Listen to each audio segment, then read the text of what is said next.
అంటే తను ఇప్పుడు ఎక్కడికి వెళ్తుంది అంటే లావణ్య నేను ఎవరు అడుగుతున్నారో చెప్పండి.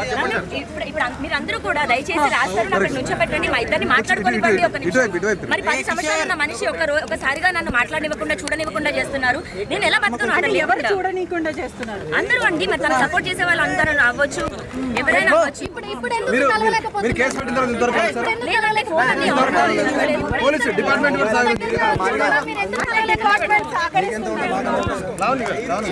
ఏమి తప్పు చేయని మనిషి ఎందుకు తప్పించుకుంటాడు? తప్పించుకొని వెళ్ళిపోతున్నాడు. సమాధానం చెప్పండి.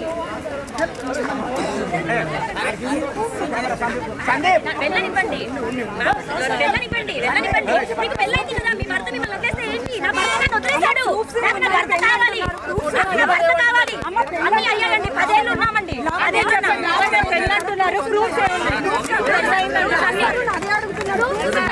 ఉన్నాడండి నాతో, 10 ఏళ్ళు ఉన్నాడు. మీకు తాళి కట్టడం వీడియో గానీ ఫోటో గానీ అట్లాంటివి ఏమైనా ఉన్నాయా చెప్పండి.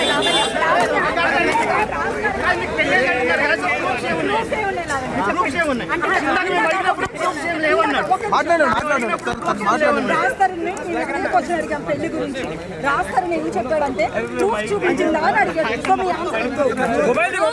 మేమిద్దరం లవ్ మ్యారేజ్ చేసుకున్నాం, మేమిద్దరం మాత్రమే ఉన్నాం. మేము పెళ్లి చేసుకున్న 3వ నెలకి మేము పెళ్లి చేసుకున్న సెల్ఫీస్ ఉన్నాయి, సబ్మిట్ చేయడం జరిగింది. పెళ్లికి సంబంధించినవి గుడిలో నా మెడలో తాళి ఇలా కట్టినప్పుడు మేము ఇద్దరం దిగిన ఫోటో ఉంది, అది సబ్మిట్ చేయడం జరిగింది. అది సబ్మిట్ చేయడం జరిగింది.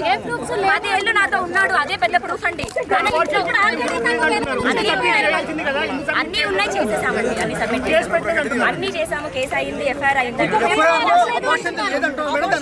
ఇప్పుడు నాతో నిన్న పడుకున్నాడు, నాతో నిన్న తిన్నాడు, నాతో అబార్షన్ అవన్నీ పెట్టాల్సిన అవసరం లేదండి. అవి ఏం జరిగాయో అవి మేము కోర్టుకి ఇచ్చుకుంటాము. అవును, డెఫినెట్ గా 2 సార్లు చేయించాడండి.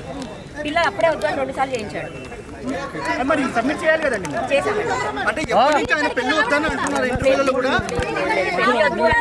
బయట సమాజానికి అదొక కారణంగా చెప్తున్నాడు, అంతే తప్ప ఎందుకు అర్హత లేదండి. అతను నా ఇంట్లోంచి పారిపోయాడు. ఈ కార్ చూడండి, అతను కానీ అతను వాళ్ళ ఫాదర్ కానీ రాస్తారు, నిల్లు రాస్తారు, కార్ తీసేసుకున్నాను అంటారు. నేను ఒక నార్మల్ అమ్మాయిని, వాళ్ళ అతని ఇంట్లో ఉన్న మనిషిని తీసుకొని ఏదో కబ్జా చేయడానికో ఇప్పుడు ఇంటికి వచ్చి చూసుకుంటారా? ఆకలిస్తున్నారు, ఒకసారి పెడతారు, 2 సార్లు పెడతారు. 11 ఏళ్ళు ప్రూఫ్స్ అన్ని సబ్మిట్ చేయడం జరిగిందండి. లేవు అని అతను చూపించమనండి, ప్రూఫ్ ఉందని చూపించాను.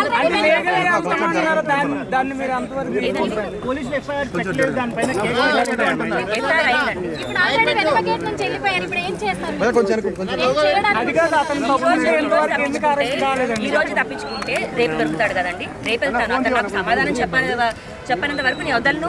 చేయాల్సిందంతా చేసి వదిలించుకోవాల్సిందంతా వదిలించుకొని నేను లీగల్ గా చూసుకుంటాను. మా లాయర్ మాట్లాడతాడు అంటే కరెక్ట్ కాదు.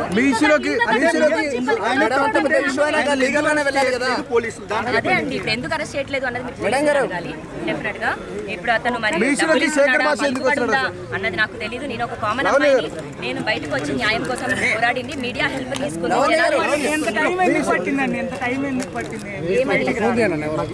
నాకు 10 ఏళ్లలో ఇప్పుడే కదండి నన్ను వదిలేసింది. ఎప్పుడు వదిలేసి పెళ్లి చేసుకున్నామని చెప్తున్నాను. బయట ప్రపంచానికి చెప్పనంత మాత్రాన